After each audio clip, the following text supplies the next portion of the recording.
سورۃ الشعراء آیت نمبر 160 رکوع نمبر 12واں رکوع ختم ہو چکا ہے، 13واں رکوع شروع ہو رہا ہے۔ اعوذ باللہ من الشیطان الرجیم،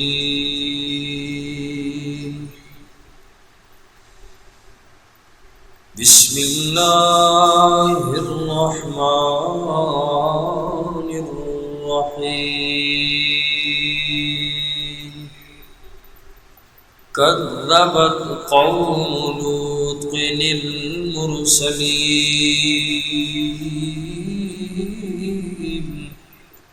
جھٹلایا حضرت لوط علیہ السلام کی قوم نے نبیوں کو۔ اذ قال لهم اخوهم لوط،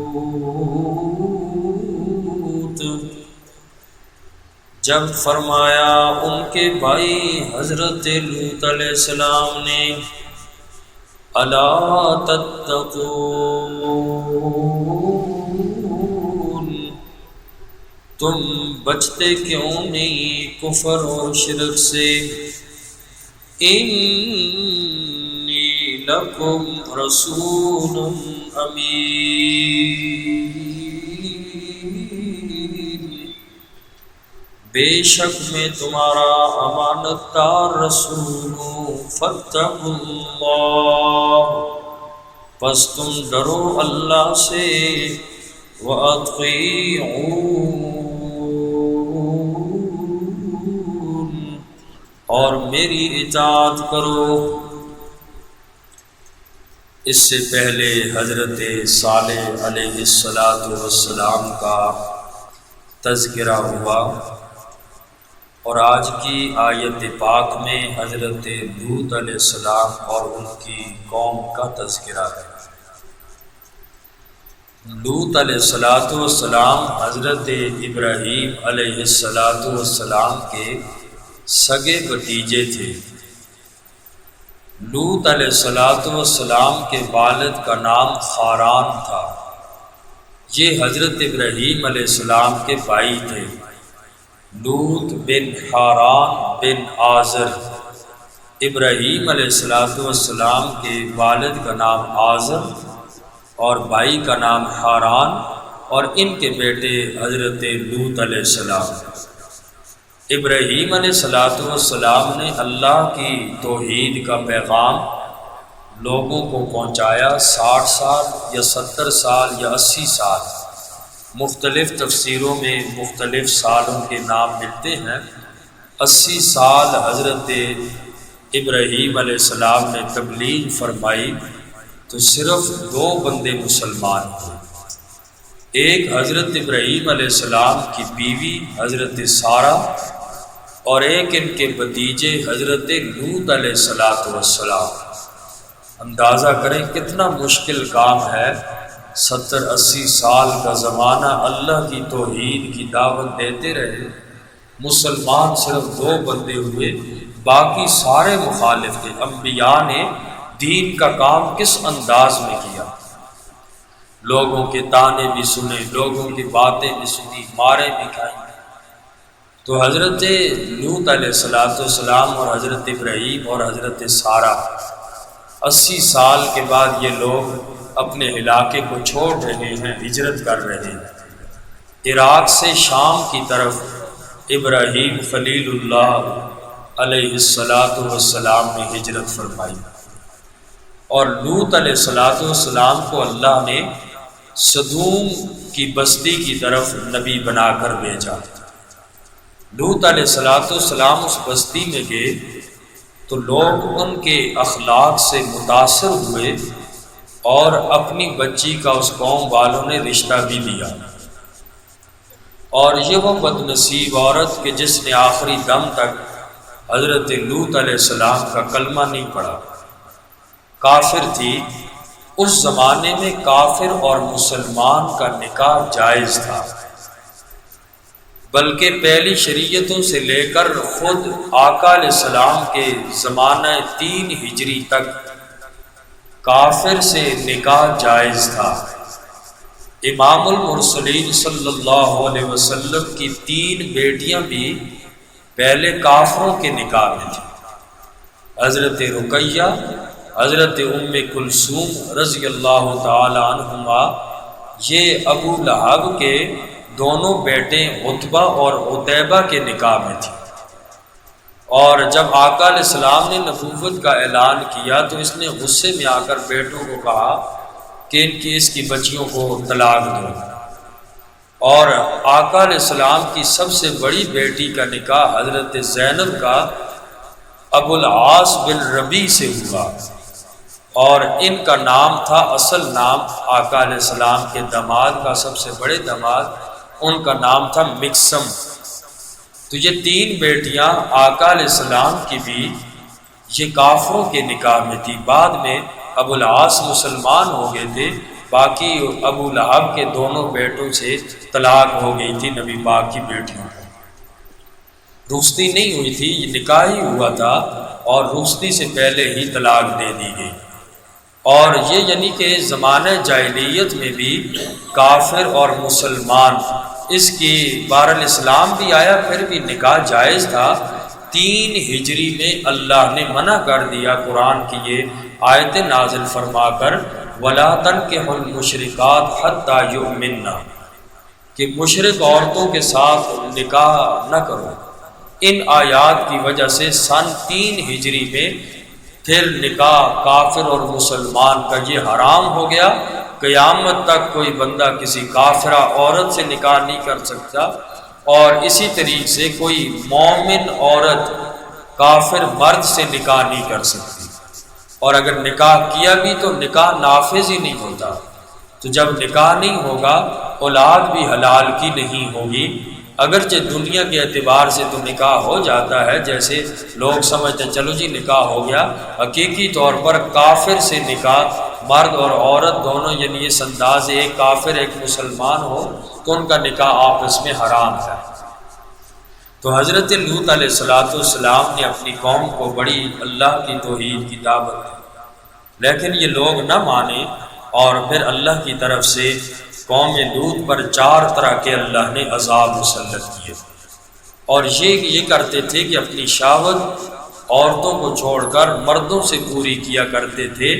اس سے پہلے دنیا میں کوئی ایسی قوم نہیں گزری، اور یہ سب سے پہلی قوم ہے کہ جس نے اس برے کام کا افتتاح کیا۔ پھر اللہ پاک نے قوم لوط پر 4 طرح کے عذاب مسلط کیے۔ سب سے پہلے تو ان کی بینائی اللہ نے ختم کر دی، سارے کے سارے اندھے ہو گئے، اور پھر پتھروں کی بارش بھی ہوئی۔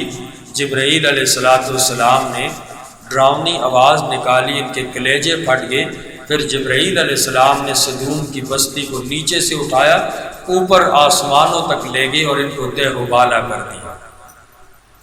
تو ان آیات میں حضرت لوط علیہ السلام کی قوم کا تذکرہ ہے۔ فرمایا کذبت قوم لوط المرسلین،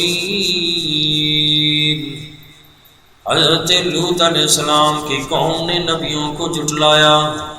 اذ قال لهم اخوهم لوط، جب ان کے بھائی نے حضرت لوط علیہ السلام نے ان کو کہا، یعنی اپنی قوم کو، الا تتقون، کیوں نہیں تم بچتے کفر اور شرک سے، انی لکم رسول امین،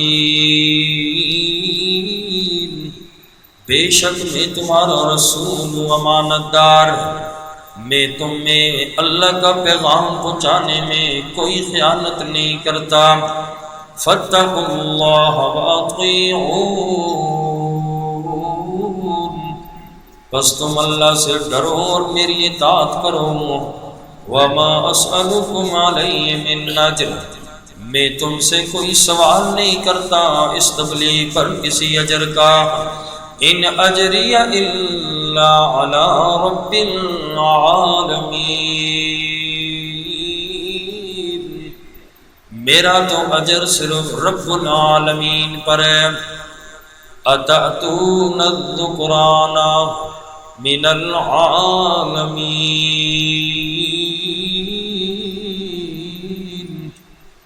کیا تمام جہانوں میں تم ہی مردوں کے پاس آتے ہو؟ حضرت لوط علیہ السلام نے قوم کو سمجھایا، دیکھو ایسا کام آج تک کسی قوم نے نہیں کیا، کیوں اللہ کی پھٹکار تمہارے اوپر اپنے اوپر لازم کرتے ہو؟ چھوڑ دو اس کام کو۔ وَتَذَرُونَ مَا خَلَقَ لَكُمْ رَبُّكُم مِّنْ أَزْوَاجِكُمْ، اور تم چھوڑتے ہو ان کو جو پیدا کی ہیں تمہارے رب نے تمہاری بیویوں کو چھوڑ کے تم مردوں کی طرف آتے ہو۔ بل انتم قوم عادون، بلکہ تم حد سے بڑھنے والے لوگ ہو۔ اللہ کی حدیں ہیں، اللہ نے حدیں مقرر کی ہیں، حلال اور حرام کی، جائز اور ناجائز کی، لہذا اللہ کی حدوں کو کراس نہ کرو میری قوم والو۔ مسئلہ بھی معلوم ہو گیا، اپنی زوجہ سے بھی خلاف فطرت عمل کرنا حرام ہے۔ آقا علیہ السلام نے حدیث پاک میں فرمایا، ایسے بندے پر اللہ کی لعنت ہے جو خلاف فطرت اپنی زوجہ سے بھی عمل کرے۔ فرمایا بل انتم قوم عادون، اے میری قوم والو تم تو حد سے بڑھنے والے لوگ ہو۔ قوم والوں نے جب یہ سنا، جواب میں حضرت لوط علیہ السلام کو کہنے لگے، قالوا، قوم والوں نے کہا، لئن لم تنتہ یا لوط، اگر اے لوط تو باز نہ آیا اللہ کی توحید سے، اپنی تبلیغ سے باز نہ آیا، لتکونن من المخرجین، ہو جاؤ گے نکالے ہوں میں سے۔ اے لوط ہم تمہیں شہر سے بدر کر دیں گے، نکال دیں گے، صاف ستھرا نہ بن، ہم تو اس کام کو نہیں چھوڑ سکتے۔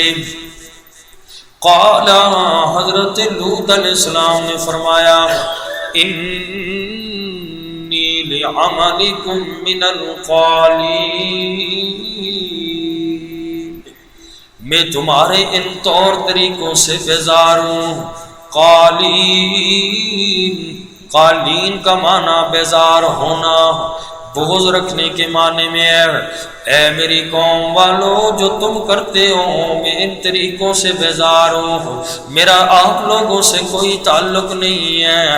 رب نجنی و اہلی مما یعملون، حضرت لوط علیہ السلام نے دعا فرمائی، اے میرے ربا نجنی، مجھے نجات دے دے، و اہلی، میرے گھر والوں کو، مما یعملون، اس سے جو وہ کرتے ہیں۔ فنجیناہ، اللہ فرماتے ہم نے حضرت لوط علیہ السلام کو نجات دی، وَأَهْلَهُ اجمعین، اور ان کے گھر والوں کو، آل و عیال کو نجات دی، سب کے سب کو، الا عجوزا فی الغابرین، سوائے ایک بڑھیا کے جو پیچھے رہ جانے والوں میں تھی۔ حضرت لوط علیہ السلام کی 2 بیٹیاں تھیں، بچہ کوئی نہیں تھا، چند گنے چنے مسلمان حضرت لوط علیہ السلام کا کلمہ پڑھتے ہیں۔ سورۃ زاریات میں اللہ نے فرمایا، فما وجدنا فیہا غیر بیت من المسلمین، کہ نہ پایا ہم نے اس جگہ سوائے مسلمانوں کے گھر کے۔ مسلمانوں کا ایک ہی گھر تھا، حضرت لوط علیہ السلام جو تبلیغ کرتے رہے، ایک حویلی تھی اور اس میں چند کمرے تھے۔ ایک کمرے میں حضرت لوط علیہ السلام رہتے تھے اور دوسرے میں جو مسلمان تھے وہ اس کمرے میں تھے. ایک ہی گھر تھا جس میں سارے مسلمان تھے اور یہ سدوم کے علاقے میں تھے. تو اللہ پاک نے ان کے گھر والوں کو نجات دے دی. 2 بیٹیاں تھیں اور سوائے بیوی جو تھی الا عجوزا فی الغابرین، یہ بڑھیا پیچھے رہنے والوں میں سے ہو گئی. یعنی حضرت لوط علیہ السلام کی جو بیوی ہے اس کا نام واعلہ تھا. یہ ان کا کلمہ اس نے نہ پڑھا تو یہ بھی ہلاک ہونے والوں میں سے ہو گئی. اور آگے فرمایا ثم دمرنا الآخرین،